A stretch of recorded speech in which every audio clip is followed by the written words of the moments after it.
বৃষ্টির পানিতে সূরা ফাতিহা 7 বার পড়ে ফু দিয়ে খেলে কি হয় জানলে আপনি অবাক হয়ে যাবেন। আমার প্রিয় ভাই বোনেরা, বৃষ্টির পানি যে কতটা পরিষ্কার উপকারিতা রয়েছে এটার ভিতরে, এটা জানলে আপনি আশ্চর্য হবেন। আজ আপনি বিজ্ঞানকে প্রশ্ন করেন, আমরা যারা সায়েন্স নিয়ে পড়াশোনা করেছি আমরা জানি বৃষ্টির পানি কতটা উপকারী। এবং এটার ভিতরে এই স্বচ্ছ পরিষ্কার পানির মধ্যে যদি আবার সূরা ফাতিহা, যেটাকে রাসূল কারীম সাল্লাল্লাহু আলাইহি ওয়াসাল্লাম বলেছেন সূরা ফাতিহার 28টা থেকে 30টা 42টা পর্যন্ত নাম রয়েছে, তার মধ্যে একটি নাম হচ্ছে আশ-শিফা। আল্লাহ তাআলাই বলেছে ওয়া নুনাজ্জিলু মিনাল কুরআনি মা হুয়া শিফাআ ওয়া রাহমাতুল লিল মুমিনিন। আমি আল্লাহ তাআলা কোরআনকে শিফা বানিয়ে দিয়েছি, স্পেশালি সূরা ফাতিহা।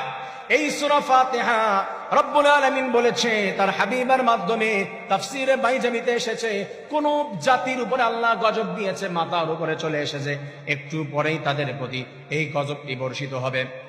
ছোট্ট বাচ্চাও যদি সূরা ফাতিহা পড়ে আসমানের দিকে ইশারা করে, রব্বুল আলামিন এটার মাধ্যমে ওই জাতিকে মুক্তি দান করে দেয়। সুবহানাল্লাহ।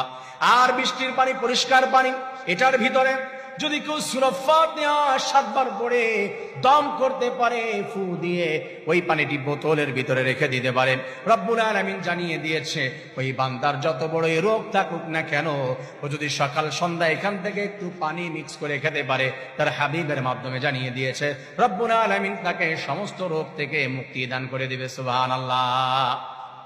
এখানেই শেষ নয়, এই সূরা ফাতিহা পড়া বৃষ্টির পানি পরিষ্কার পানি আপনি যদি আপনার ঘরের ভিতরে ছিটিয়ে দিতে পারেন, আপনার ঘর থেকে যত জিন ভূত যা কিছু আছে রব্বুল আলামিন সবকিছুর ক্ষতির থেকে আপনার বাড়িকে সেফটি দান করে দিবে। সুবহানাল্লাহ।